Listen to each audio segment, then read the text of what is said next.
in last night. I got a lot of good comments, and then our guest last night, I thought he did a great job, and it showed in the comments that I've been receiving.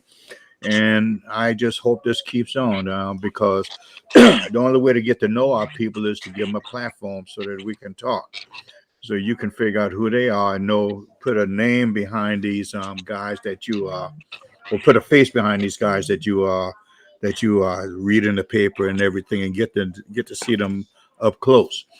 Tonight, we got Greg Porter from Greenville High School. We were talking earlier today, I think he's the best kept secret in the state of Southern because I was getting prepared for the show today, and I was reading up on his bio, and it got me excited. I said, "Man, I didn't know all this." And Greg, have we ever met? No, sir. I think maybe in 2014 we talked, and you was in the process. We're trying to get all of the African American head football coaches who have won a state championship together. And we was going to take a picture down in Charleston, Mm-hmm.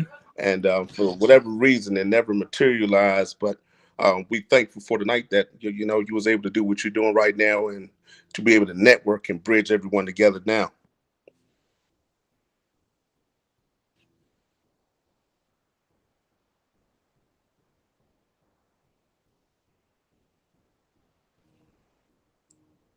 Oh, can't hear you. Something happened.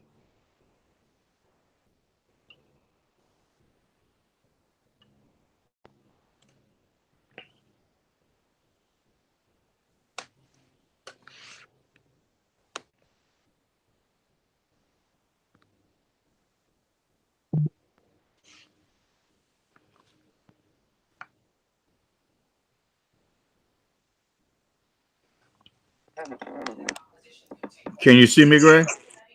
Oh yeah, I can see you. We back. Okay. Now, okay. Can you still see me? Now you're gonna lose Yes, me. sir. Okay. All right. Everybody sees you, so don't worry about me. Okay. Okay, because something happened here, so don't worry about if you lose me. Okay. All right. So Okay. something happened, but I was looking at your record at Hillcrest, and then that's when I first heard of you. But I really didn't know you, and I said, all I said, boy, another brother won the state championship, and every time African American do something great in this state, I'm happy because uh, living on the shoulders of all the great coaches who came before us. I know they were dancing in the graves and everything because it never used to be that way. As I tell people, it's been a struggle. Absolutely. Mm. I'm sure it has been. It is very important that the coaches who have the opportunity right now that we continue to pioneer for those that are behind us who have the aspiration and desire to be head coaches. We know that the platform is not easy, but that's the challenge that we accept. That's the challenge that we know that we have to face. But being a great coach, regardless who you are, what you are, requires a great commitment, dedication, and it's even twice that much for us. Now, I noticed on your thing. I got to ask you one question before we get started here. Um, Not Southside. What was that school you were at before Southside? Or was it Hillcrest? No, I got it all mixed up and everything. I was I going to was South Side, then Hillcrest. Southside. No, I got the schools mixed up because I was going to ask you about somebody. Greer High School. That's the one I was thinking about. There was a guy who coached. It was African American brother. I guess he's African American brother. Who's the who was the basketball coach there? Were you up there during that period of time? He wanted to At that stay. time, I was teaching at middle school, Okay. at Greer Middle School, but I wasn't in the building when I was the offense coordinator at Greer High School during Oh, that time. that's what it was. So yeah, Okay. so a lot of the coaches in the building I really didn't know Okay. because when I got to the school, it was business, it was work. Yeah. Okay. Now, okay. I had to ask you that question because he's a relative of mine, and I hadn't seen him in a while. Oh, okay. So I remember he won the state championship at Greer High School, and Absolutely. yeah, I'm trying to find him. Um, why don't we start off by you giving us tell us about who this Greg Porter is. Wow, man, where do I start? Um, Greg is a humble guy, man. I'm That's a great question. I'm Hmm. really a humble guy. Um, a workaholic, probably. I have a strong ambition to want to be successful, but I love studying the game. I think when I think about myself, I think about somebody who loved the game. I truly love it. As even when I was small, my sisters and them would tell me how much I was spent time with football, and they thought it was abnormal at the time. But you know, you know, Okay. now that I'm at this, now that I'm 53, they say, we never thought at that time that you would be in football the way you are. We just thought you was going through a phase. But sometimes I really believe it's a calling. It's more than you just want to be a coach. You just knew something then. It's something I wanted to do. Not sure how it was going to happen though. But I just know that Greg Porter just loved the game. I just love football. Love working with kids. Love seeing guys get scholarships. I get a kick out of that, uh, and that means a lot to me. And you, as we were talking before, you are not a South Carolinian. You came by way. Ooh, I came by way of marriage at the time. Mm. I'm originally from Washington, D.C. There was a ministry that was here at the time that I had started with. It was an athletic group of guys who would travel and give motivational speeches around the country. And I said, We're this is losing you a something little bit, Greg. Greg, we lose. I, okay, I thought that would be great to be a part of a ministry that traveled for athletes. And that's how I ended up in South Carolina. Hmm. And then I got into teaching. Eventually, I got into coaching, and everything started snowballing from there. When did you know that you were going to be a football coach? A good one. When my record was 4-18. See, see, Coach Leonard, it was in the Valley when I was 4-18 Uh-huh. at Hillcrest that I had learned some lessons. See, most people talk about when you was 14-1. Really, when I was, man, I hate to tell this story, but it's a true story. We This was my first year at Hillcrest, and we played Burns on TV. Bobby Bentley was at the man. Look, Bobby Bentley was at that time. Burns was killing people, right? Hmm. We on TV and we lose 77-7. And listen, he was onside kicking. He showed no mercy, no mercy. And I knew then. I said, "This is my turnaround. This is not going to happen to me no more." Uh-huh. And he was just as nice midway, halftime, and after the game. And he went up to me and came as we was crossing each other, shaking hands. He said, "Get better," and kept walking. Uh-huh. There was no need to get upset. There was no need to get mad. He said, "Get better," and that was my turning point. Hmm. Those two words right there. That was it. Get Yeah. better. He said it with a straight face, no laughter, no smile. Get better. It was embarrassing. We played on TV, channel 40. I felt like I let the community down. So I felt like in your valleys is where you learn your lessons. Hmm. If you learn the lesson, but if you don't, the lessons will keep repeating. So I had to learn how to get organized. I had to learn how to start strategizing better. I had to learn how to start pushing my kids harder because I didn't want that to happen again. I didn't want that to happen again. Did have you seen Bentley since that time, or talked to him Oh, since? absolutely. Oh, absolutely. I went and talked to him many times. Um, prior to before he even went to South Florida, uh, and just pick his brain for information. People that win, whether it's Tommy Knox, Chris Miller at Spartanburg at the time, um, Coach Bentley, Cal Richardson at Northwestern, those guys I sought out, and and just asked them questions. I Every 7-on-7, I would ask Chris, "Can you tell me one thing? What I can do to get better? Just tell me one thing." And I will hold on to that information, go back. I have a book that I keep information in and I write it down. And one of the things that one of the coaches told me from Georgia one time at Jefferson County, he said, scrimmage the best teams. He said, scrimmage the best teams, and you'll see your team rise to the occasion. I started doing that, and immediately that year we went 11-2 at Hillcrest. Mm-hmm. Immediately, immediately we just started scrimmaging. I just started scrimmaging the best people, and to this day I still keep on to that philosophy. It's no arrogance. It just make your team stretch a little harder. They tend to realize, oh, I can do this. It's not as bad as I thought, and they just realize that they can play with the best. Doesn't in a scrimmage there is no win or lose. Mm-hmm. It's lessons. So it's all in how you look at it. So from that experience, you didn't get mad at Bobby Bentley. You didn't call him a big old a-hole and none of that. You just took it in, and you because you could have gone either way with that. Absolutely, you could have. Uh-huh. But at that time, I knew that I needed to get better. I needed to hire better coaches. I needed to change some things in the program. And that still took a few years. It didn't happen overnight. It Mm-hmm. still took a few years. And even today, I still have a hard time trying to get uh, good quality coaches, and take no offense to anybody. It just, in my brain, I'm always trying to get better. But that is what I have taken from those losses of going 4-18 in 2 years, and that the school stayed with me. Mm-hmm. That's one thing I can say about Hillcrest. They stayed with me. Even when petitions were out to get me removed, they stayed.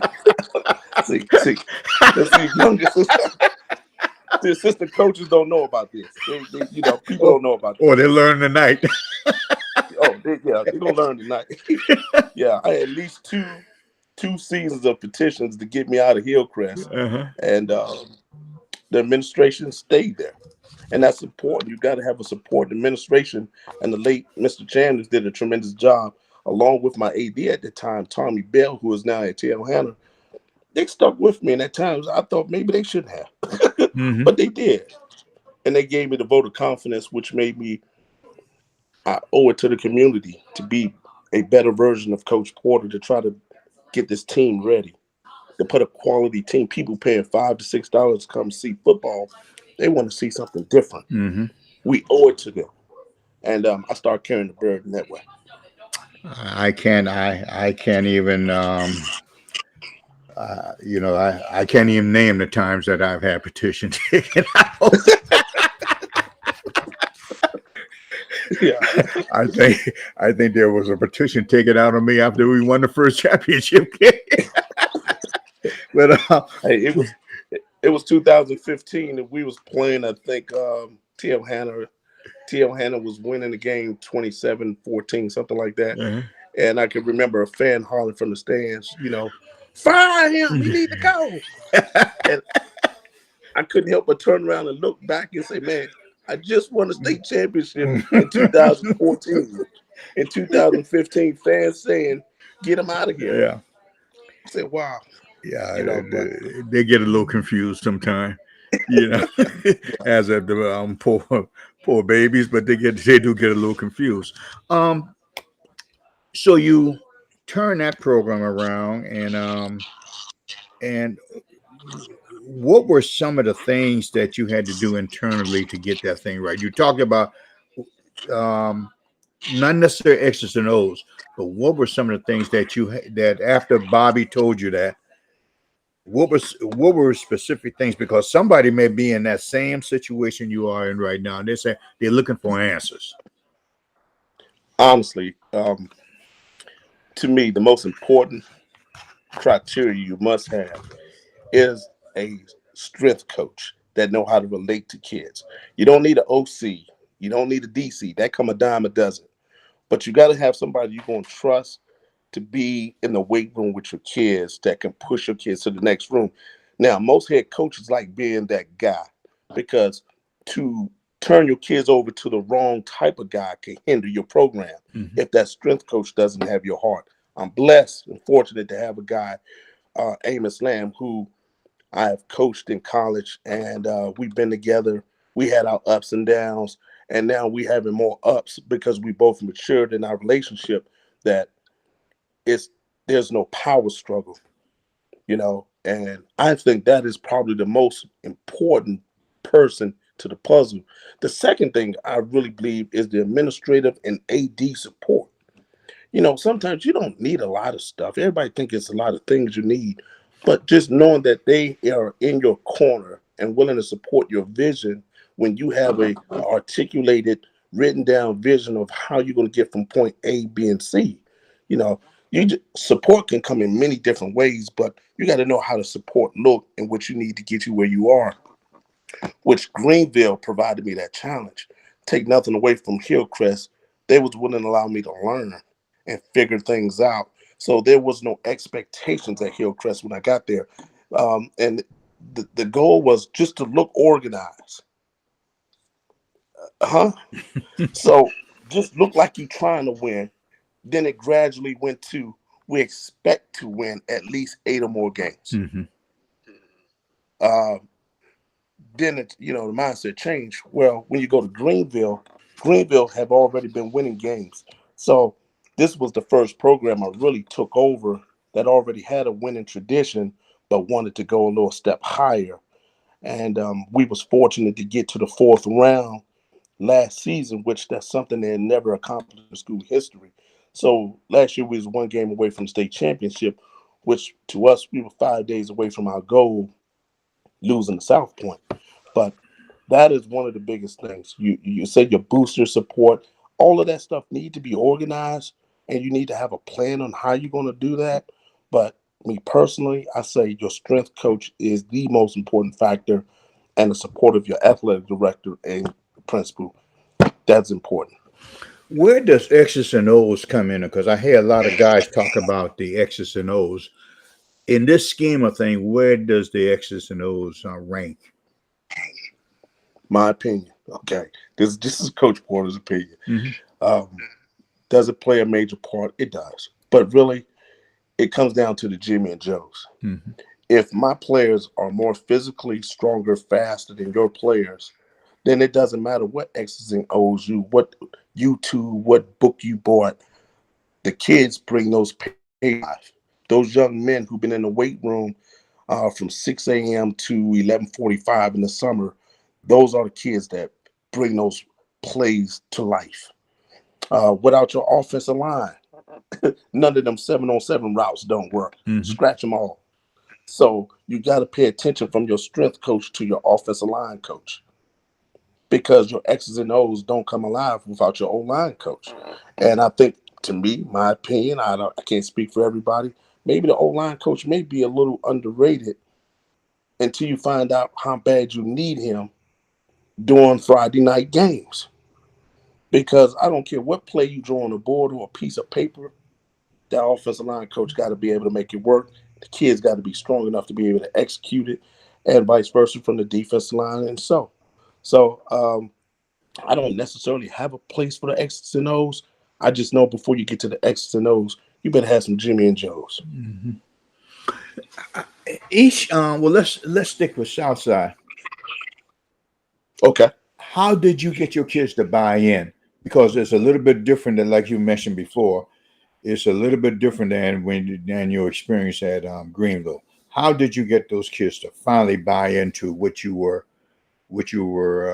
attempting to do into your vision? I was willing to do the same thing they was going to do. That group at the time that I came through Southside, I was willing to be outside all summer with them. I was willing to pick them up and be able to take them home. I was willing to show them that I'm a sacrifice for you. I want you to sacrifice for the team. Mm-hmm. Um, I ate lunch with them. They came and ate lunch in my room. So it was about building a relationship first before you start talking about your rules and plans. See, um, really, at that time when I went through Southside, um, nobody really cared about your X's and O's. They just wanted to know, do you care? And out of respect to the previous coach, I would never say anything bad about. I try to just do things different from what he did to to to make it a better experience for me. It was my first head coaching job. So, things were totally different at that time. Thank God for the late Lloyd Golden, who gave me the opportunity to get my first head coaching job. Hmm. And he told me early, he told me quickly, he said, Greg, stop doing a bunch of 7-on-7s, focus on fundamentals. And I think, oh man, every 7-on-7 is the hottest thing going right now. But looking back at what he said, it is the fundamentals. Sometimes 7-on-7 can get you lazy and out of position. But one of the things I learned at Southside and getting those kids to buy in, I started doing things with them that the previous staff didn't do. Like we took them to Wild Wings. Wild Wings. That meant so much to them because it was never done. Hmm. And I said, okay, I'm gonna do something else. I'm gonna take them to a 7-on-7 tournament. We started going to tournaments, whether it was local, and we went to Presbyterian College. They had a little tournament at the time, little camp, and I spent a lot of time with them during the summer. And we talked about being winners, Hmm. and it was like a short brainwash, Coach Lynn. Really, it was like a brainwash, and eventually, kids started believing. And from there, you went to Hillcrest, Yes, sir. and that's when again a different experience, different kids. How did you get them to buy into you?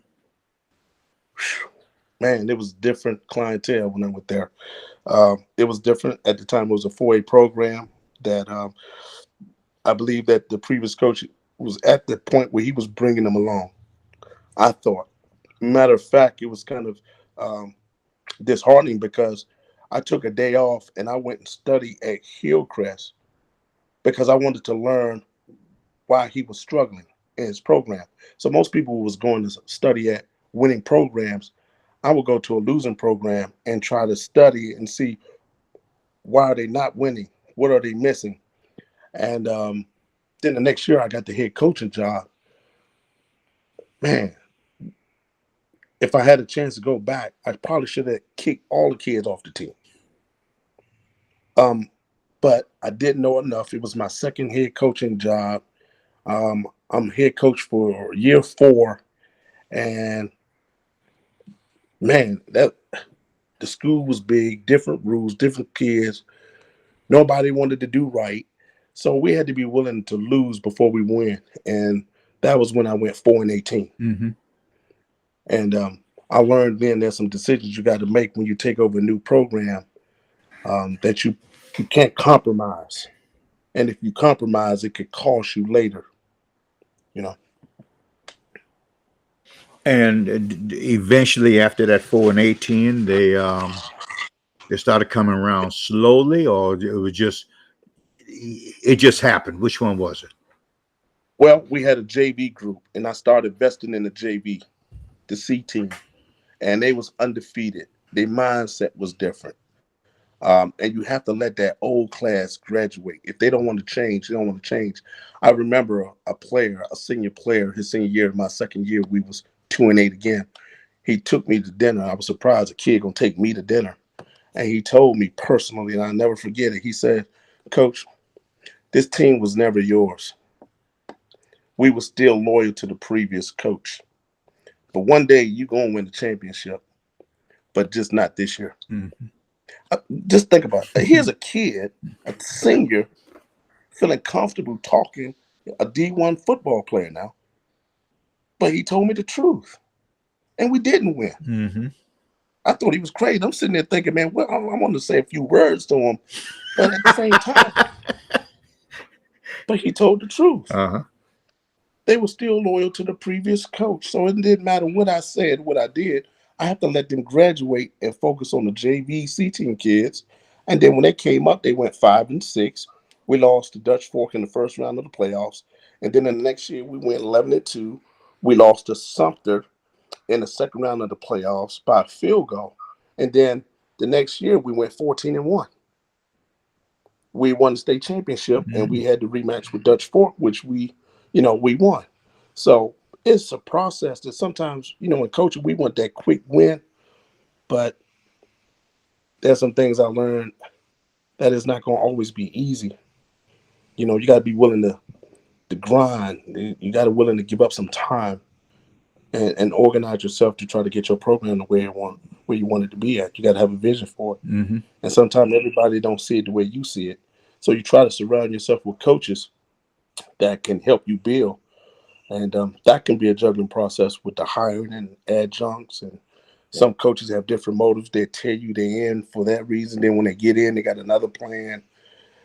So it was just a lot of things I had to grow up and learn in leadership that had nothing to do with X's and O's.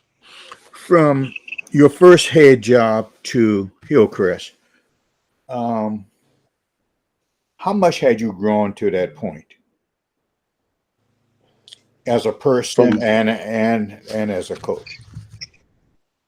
Why, Coach, listen, it was probably one of the biggest struggles in my life. And I'm gonna be transparent. I had made football such a god that nothing else mattered. And the more I would lose, the more I kept putting more time into it. And I got to a place where I even went through a divorce, lost everything because I couldn't balance the football life part. I couldn't balance it. And it's often not talked about amongst the coaching ranks, but I'm just being real. I just couldn't balance it. I wanted to win. I felt embarrassed every time I lost. I felt like all eyes was on me. So I was really no good at home. And I can't blame it all on her. I own my part. I didn't do. I could have been a better person, and I wasn't. Um, Learning to grow to the point where I wanted to be a better coach. You can't talk about character to the kids if you don't have character. And I felt that was an area where I was struggling in my life.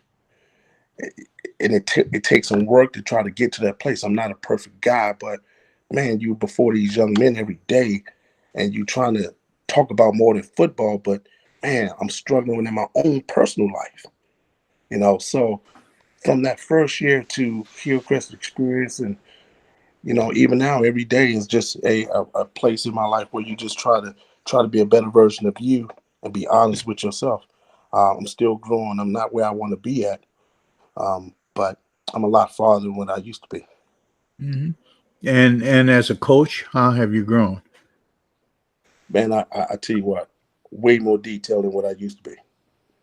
Way more detail. The biggest thing is holding coaches accountable. Hmm. There's the part where I sometimes when do I like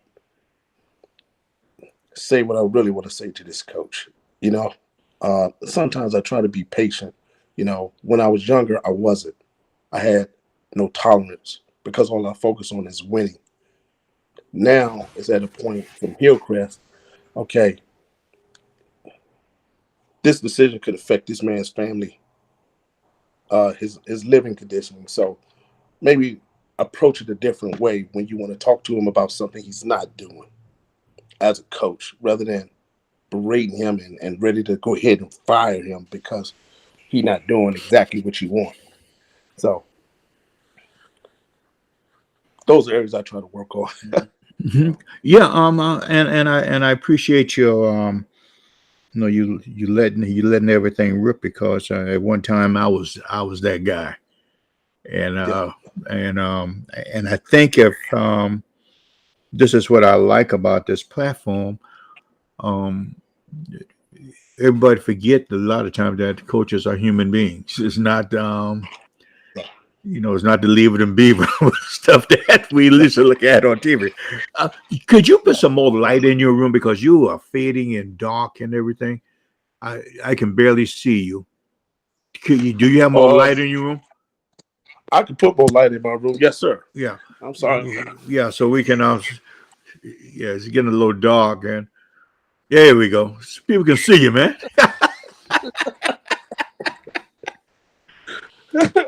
Yeah, but I think this platform allow people to see that that coaches come from every avenues of life, and just what you see walking is not necessarily what you believe it is, and I mean you really got Yeah. to get to know because everybody has those struggles. Now you went to the great Greenville High School. Now Yes, you sir. ready to knock it out now. I mean, Well, yeah, everybody was surprised. Everybody was I surprised. Why was would you leave Hillcrest? I was too when I saw it. I said, "Wow, my homeboy doing this." Well, I can reassure you, it wasn't because of money. Greenville County don't give increases because you make a lateral move within the district. Mm-hmm. I was at a place in my life where I felt like I needed another challenge.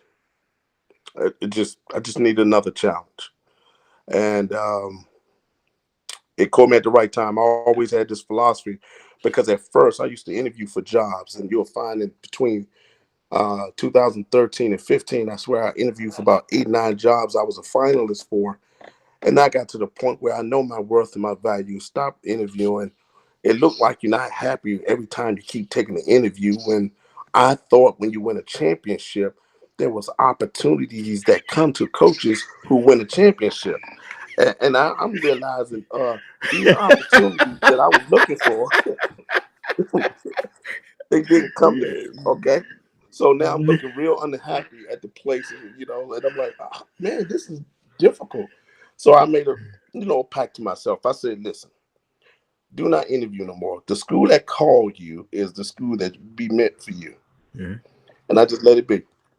And the opportunity, well, they called and said, out of respect to you and what you have accomplished, Greenville said this, we're gonna give you the opportunity before we start pursuing other people. Would you be interested? I mean, I almost fell out of my chair, and I was like, sure. Now they shocked because they didn't expect my answer to be sure. Mm-hmm. So I went through the process, and Lost you. Oh, here we go. hello, Okay. I went through the process, and I got I got somebody trying to call me, and I keep putting Yeah. stop so they let them know not to call me. They keep Uh-huh. calling me, but and I got hired. Were you surprised? Um, somebody's calling me too. I Here we was, go. I was surprised. Mm-hmm. I really thought they was calling for a reference for the offensive line coach because he was interviewing for the Wade Hampton job. So I really didn't return the call until a day later, Mm-hmm. and I realized it was really for me. And I decided to take the approach, and it was hard leaving Hillcrest. I realized the emotional connection I had for 9 years being in that program, building the program, working with so many great people in the program and kids that I don't even know if I left correctly. I tried to leave as correct as I could. I think that situation didn't leave. I didn't leave as sharp as I would have liked. For what I have accomplished, it was almost as if I was dismissed. Mm-hmm. But I have to take some ownership in it because it was another school within Greenville County, which didn't look right. But at the time, I wasn't thinking about that. I was in a survival mode. I want to do something different. I'm tired. I want to try something before. I've been here 9 years. What else it is for me to accomplish? Instead of just being grateful and maybe handling the situation a little different with the AD and the principal, probably could have been more of a celebration more than it seemed like a funeral. Mm-hmm. So you were happy. Well, you weren't happy, but you weren't happy at leaving, but you were ecstatic about going Right, for the right, challenge and everything.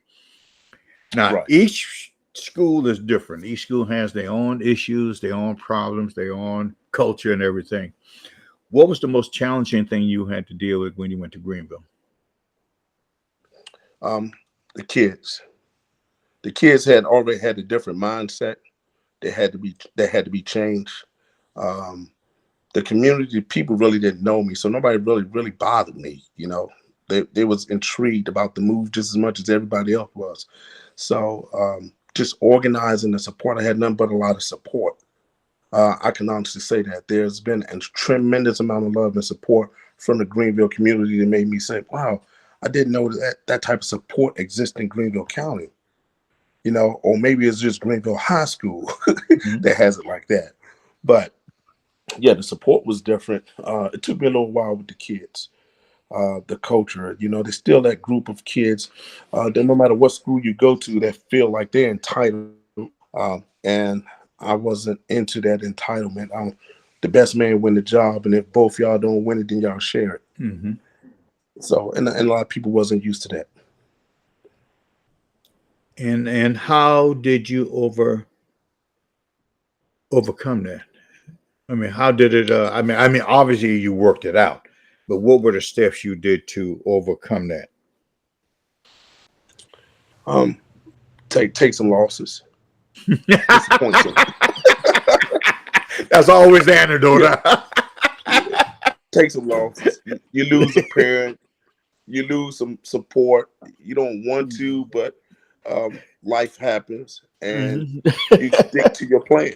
Uh-huh. You know, And how you try many? to stick to your plan, and you try to make it work. But in no decision that I ever tried to disrespect a player or not. I just thought at that moment when I made the decision, regardless of the position, that this guy was the best player. Mhm.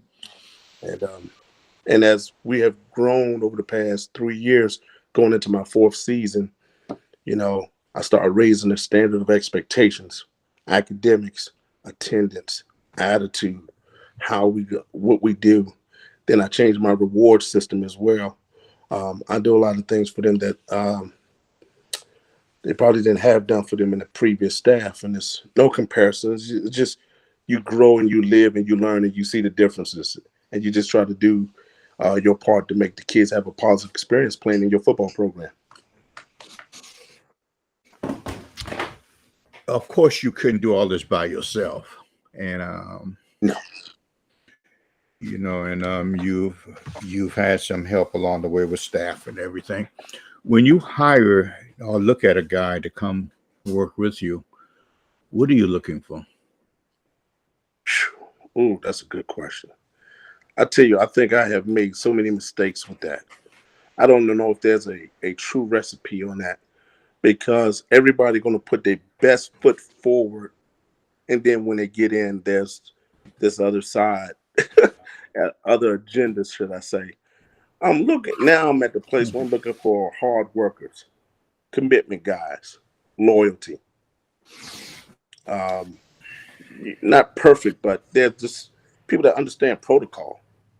You know, just the respect that you want someone to give you, that you would give them, regardless of whether you're a head coach or not. But why bite the hand that feeds you? Why would you do that? But qualities I look for: consistency, people knowledgeable about their position, people that love the game and love kids. You got to love kids if you're gonna do this.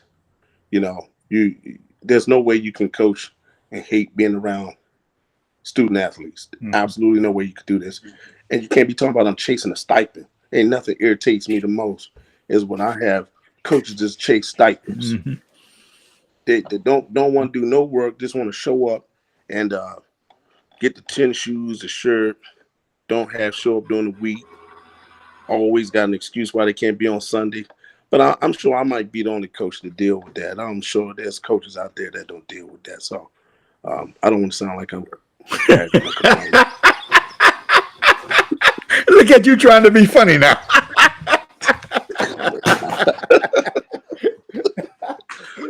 Head coaches don't deal with that. No, just me. It's more common than what you think. Well, I need to talk to some head coaches. I need them to call me so they can tell me how to handle it. Well, I think a lot of it goes back to that word you used a few minutes ago, protocol.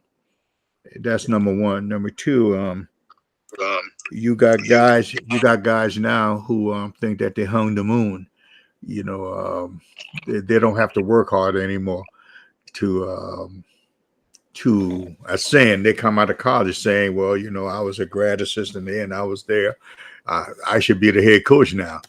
And not understanding that is more than X's and O's. Is you got to learn how to deal with these kids. You got to learn how to deal with these parents. There are a lot of things.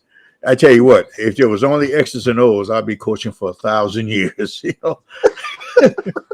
But there's a lot more. But there, a lot of people, I think, and I talk to a lot of the coaches. A lot of guys don't have the respect of the position anymore. You know, Yeah. And I'm just putting it out there. I've been doing this for a couple of days, and I listen to people, and I listen to coaches, and I've had some coaches on staff. They just don't respect their title, and that's a shame. Because if you come work for somebody, I believe you should give it everything you got, or go find your place where you're happy. What do you think about that? I, I totally agree with you. I totally agree with you. I started asking myself, did I sow this as just karma? What type of assistant coach I was? Um, but I felt like, man, after doing this for 20 years, did I not pay my dues? Mm-hmm. But I just think it's the culture of coaches coming up. And there's no disrespect to anybody. We're not personally taking a shot at anybody. You just look back and realize, I think about coming up at Southside, I had to cut the grass. I had to take care of the Bermuda every 3 days and make sure it was watered, drive up there every day. Um, it's a lot of things like lining the fields. Some of the coaches that I've been around that's on my staff never had to line the field. Mm-hmm. They don't know about that we had to cut our own grass at one time. So they don't understand that type of groundwork that a lot of the coaches have to pay now. And you try to tell them, try to share with them, but everybody's chasing. I want to be the OC or the DC. I want to call plays. I'd be like, won't you just get your CDL, drive the bus? You know, how about just wash the clothes first? Yeah. Man, I'm gonna give you my job and let you call old plays that you don't show on PlayStation and put my job in your hand. And then you get mad at me because I don't give you what you want. Yeah. And then you badmouth me, Coach Porter, man, he this type of coach. And I'm like, there's no way you could have done that if you went to another coach. Mm-hmm. But that's what we're dealing with right now, and it's all I can say is, if you want to be successful, you got to go through the process. And yes, sir. that's getting in there, cleaning up the locker room with all those filthy jock scraps on the floor, to folding uniforms, all the way up to I mean, you got to go through it, because you start appreciating it just a little bit more. You begin to see what the head coach see and everything, and that's what you want to do. And ask questions. Nobody asks questions anymore about ascending. They think that you just got here and you don't know anything. I mean, look at your resume. I mean, this a guy may want to be able to follow and everything. But that's just me. Like you said a few minutes ago, that's just me. Nobody else in the world has those issues but me. Can I stop you for 1 minute? Yeah. I seem like I hear like a double sound. I'm not sure if it's on my phone or if it's Okay, yours. I don't know. I don't know. It's this thing been going crazy all day. I don't know. I think what it is, I got to get off some money and buy me a better computer. I got to stop using this tape and stuff and scotch tape and matching things together. One of these days I'm gonna come to Greenville and we're gonna sit down. We just gonna talk.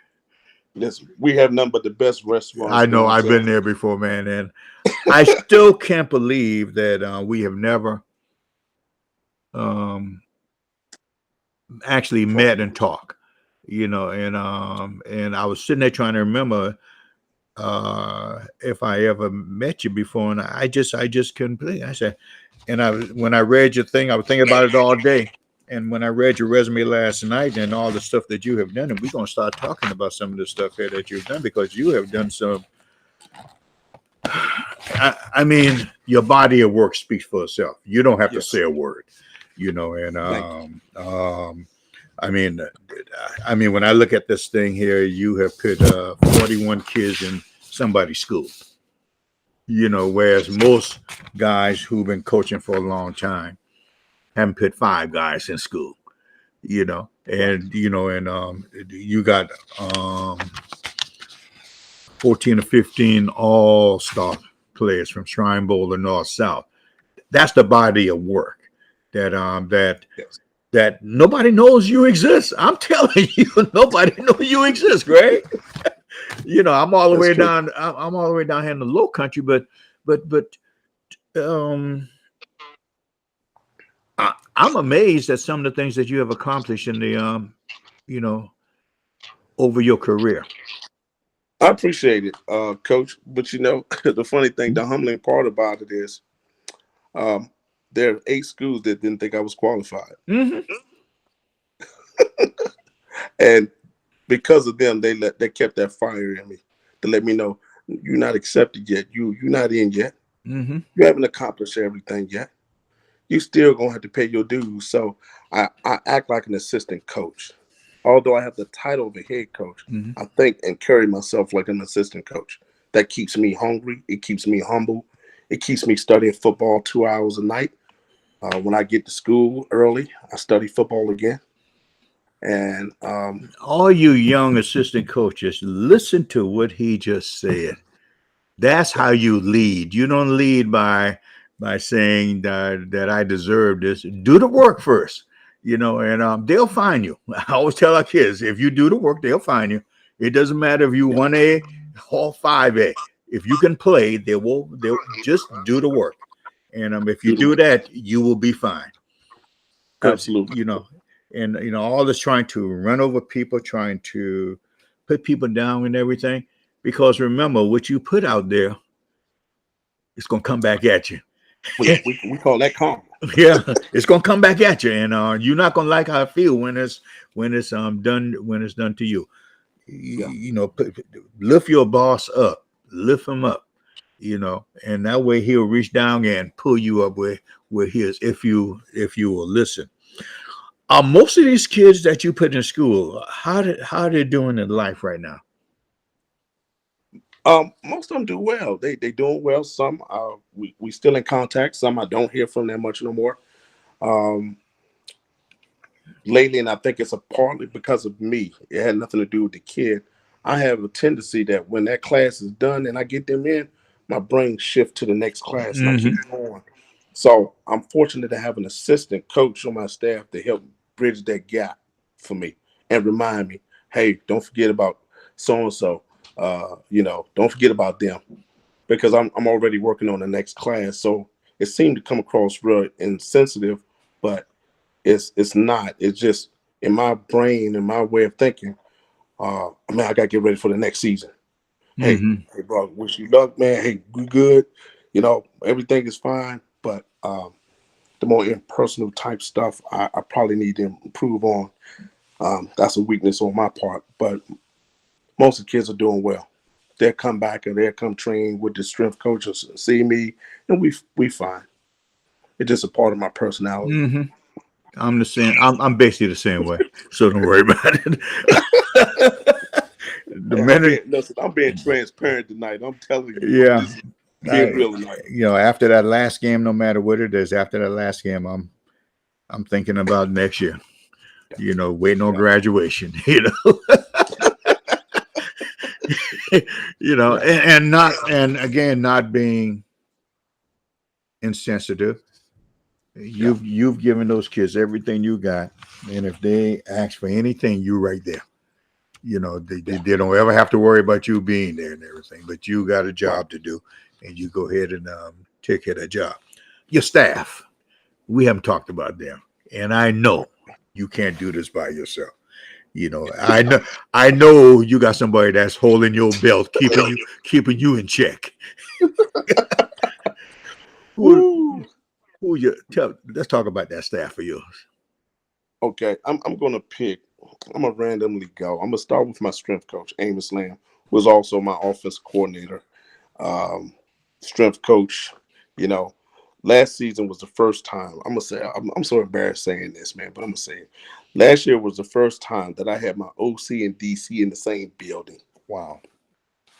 I don't even know how I even won when I experienced having both of the coaches in the same building, in the same room, and talking strategies and practice schedules. I don't even know how I did it. I got to give grace and honor to the man upstairs because, I have always had coaches say, man, your coaches got to be in the building. And I'm like, nah, man, it's on the adjuncts, boy. I need the adjuncts.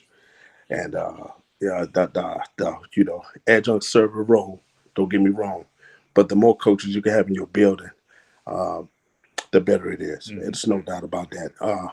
Amos Lamar, you know, like I said, I coached him in college, and he does an awesome job with training linemen throughout the state, train build performance, sports performance, and does a tremendous job helping other kids get in school as well. That has nothing to do with Greenville High School. It's just that we love working with kids, so it doesn't matter. Um, we got Patrick Sapp, who used to play quarterback linebacker for Clemson. He's our quarterback coach. Played in the NFL for 7 years. Played with the Cardinals. A vast majority of information that we have on our staff, uh, the coaches who have played in the NFL and coaches who have tried out. So our kids get a mixture of coaches who have made it and the ones who didn't make it. So they could talk to either one and get that experience, and we can share what steps they need to do to try to become a Division I player, or who have aspirations to be pro. And so we do have a combination of that on our staff. I have another coach named Daniel Rowe, who's an excellent math teacher, very analytical mind guy, who coaches our wide receivers. And if you look at us over the past couple of years, um, we got Josh Sapp going to Clemson as a wide receiver. Last year we had Elijah Kelly going to Wake Forest. This year we already have Maziel Bennett, who got multiple offers from Power Five schools like Miami, South Carolina, just to name a few. And he's going to the University of Florida this weekend. Doing a tremendous job of getting kids prepared for the next level. Um, Defensive line, one of my favorite coaches, Coach Harris. He does a tremendous job. This is a good young man who I coached at Hillcrest back when I first got a job. Went on and played at North Carolina Central, graduated, played football there. So he's a young coach. He has a desire to be coordinator someday. Mhm. And I think he's going to, because he works extremely hard at it. Um, and just to name a few of the coaches, those guys who, you know, can't say enough about my D team coach, Will Bowden, who, lay a foundation for us with those kids down there with the rec league as well, because that's your lifeline. So we do have some neighborhood rec leagues in our area that have given us some tremendous athletes, but I include them as a part of my staff too, because without them, there is no ball players coming to, and they. Okay, something happened to your mic there. Well, all that I just said, you can't No, hear me. no, I didn't have the last 10, 15 seconds of it. Okay, we got it now. No, you were moving around. You probably got so excited and everything talking about your staff that you started moving around. Yeah, Well, that's great. The foundation of every great coach is their staff. And yes, the last two or three guys we had on were all of them. Well, everybody except Andre, because he's formulating the staff over at airport. The one thing they said that keeps them going is their staff and everything, and yeah, learning how to come together as one.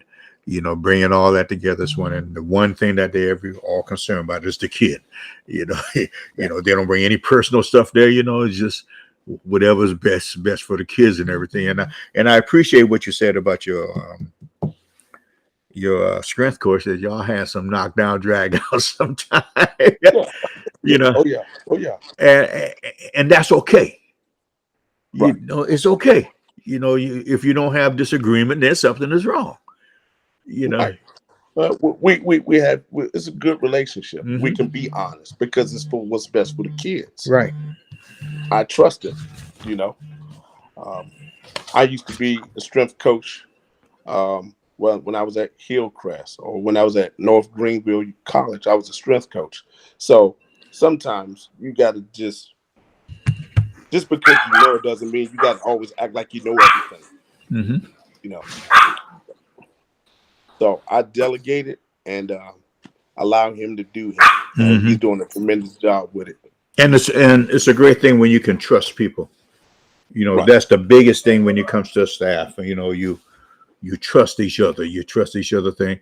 And if something is not going right, you can always go behind doors and sit down and talk about it. And it stays behind doors. Hey, we hope they stay behind closed doors. Yeah, yeah. You talked about your administration here a little bit. Yes. Um, let's talk about them because without their support, you know you you out there in the water and waiting on the boat to fill up and sink. Let's talk, what's going on? Well, let's give you an example. And I say this humbly, they've never told me no, Mm-hmm.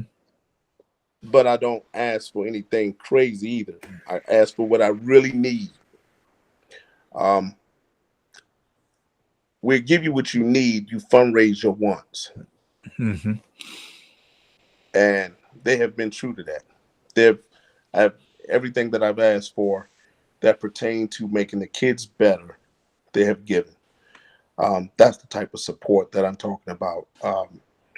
If I need to do something, if I need to talk to coaches, they make that opportunity for me available when we have coaches come to the building to talk, especially when it's the recruiting season. So they allow me that opportunity in my schedule to make that work. So that's the type of support that I have at Greenville High School. You teach, I think you said in the science, biology. And Yes. how'd you end up doing that?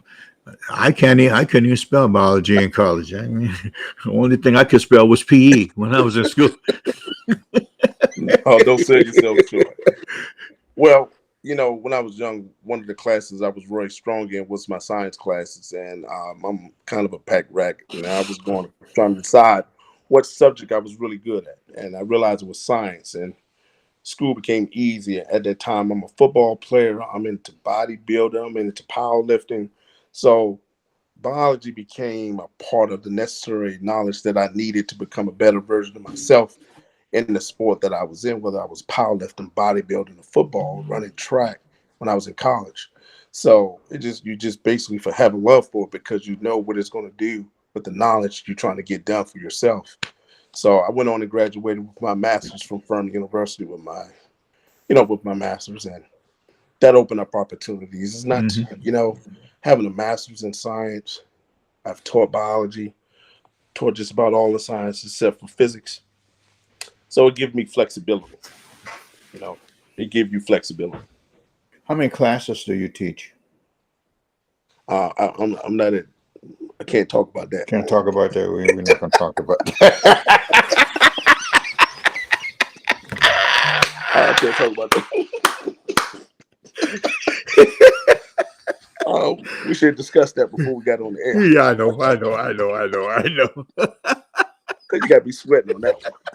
Well, we're gonna edit that one out. How's that? But the live part is out, so we'll make sure we edit that. Yes, sir. I, I hear you loud and clear. Um, you just going through this thing, Coach.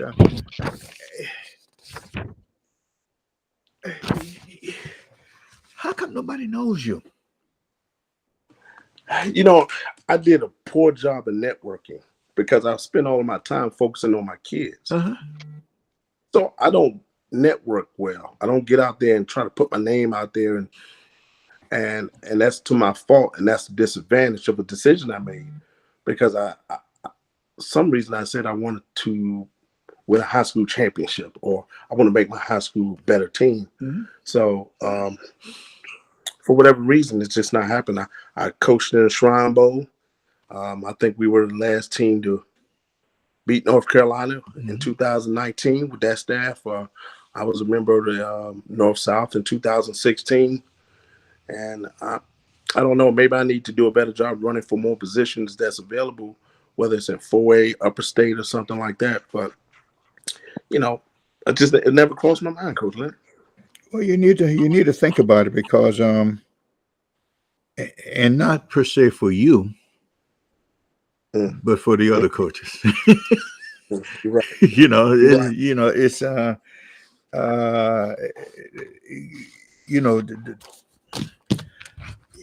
I was flabbergasted. I guess that's the wrong word. I tried to use these big words, but I was blown away by your resume.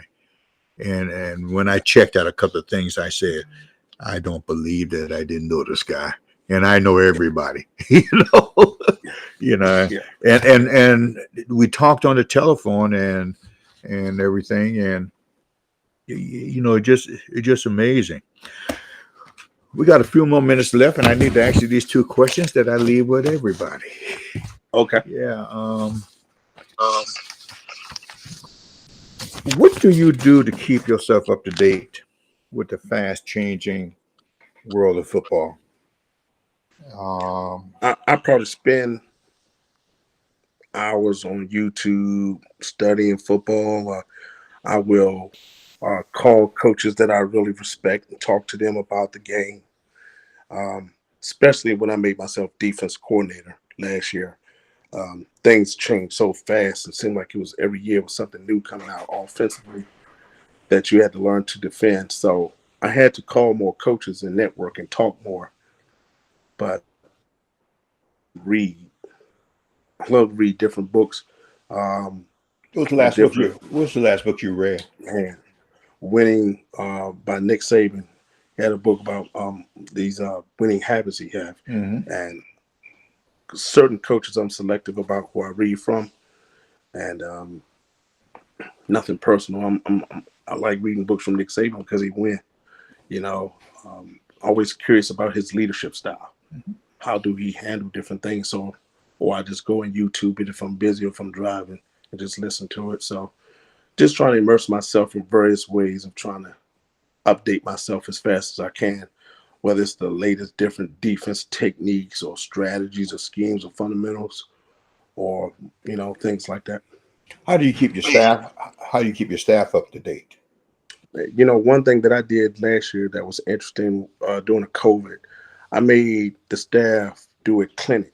They had to come and clinic me, whether they did PowerPoint, whether they came and did presentations, they made demonstrations.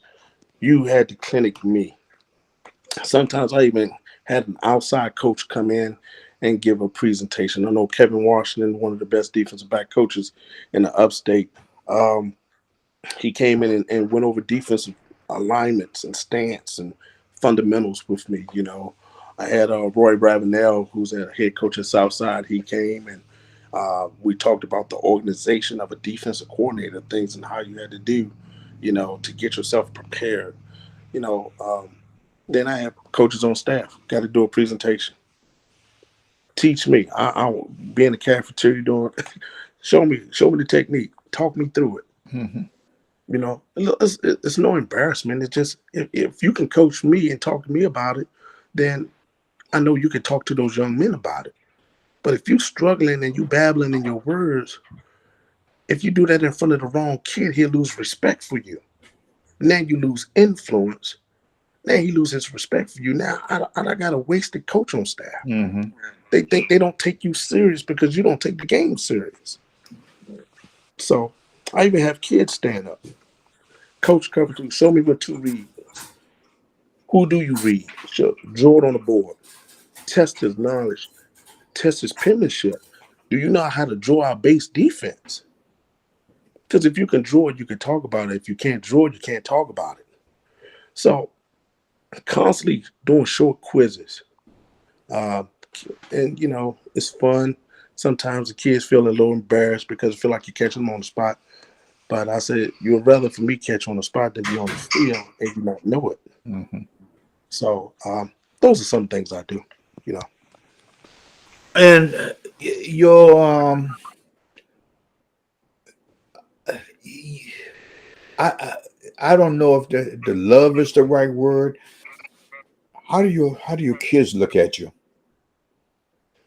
I don't know. They probably think I'm weird. They come in my office. I got DVDs. I got a bunch of VHS tapes. See, I have VHS tapes stacked in a certain section. Uh-huh. I have books. I got playbooks, all time NFL playbooks. I got college playbooks. Um, it depends. I think they think I'm bipolar sometimes. Mm-hmm. That's the best way because I can be one way and then all of a sudden I can be another way. Uh-huh. I tell them, I say, I probably shouldn't say this while I'm on here, but I say, man, I could say something else. Now I say John 3:16 too. So it depends on which side you want me to say there. But look, I need y'all to move real fast when I ask you to do it. So, of course I don't say it in that manner because we're on the air. I can't say what I really feel. Uh-huh. Okay. But they know I'm gonna be myself. Yeah. And they know you're real. Yes. That's the main thing. I think that's what kids look for. That's what they need in their life because they see so much fake and they don't say it, Yeah. but in order for them to trust you, you got to be real. I mean, this thing is kids have changed so much over the years, and whatever we have to do. That one person in football, if you had 45 minutes to an hour to sit down and talk with, who would that person be? Football. Football. Man, this is gonna sound weird to you, but I probably man, football. I'll It's not explain. even about football. I would say, me personally, I would want to sit down and talk to Nick Saban. Mm-hmm. You know, I heard and listened to Coach Sweeney talk a few times, but I really never, I personally heard him speak. I would love to sit down and speak and talk to him, ask him various questions, whether it's about defense, leadership, how he run his program. Um, because him and Bill Belichick, they seem similar to me and how they run their Mm-hmm. staffs and how they function. And they both have, about the same success.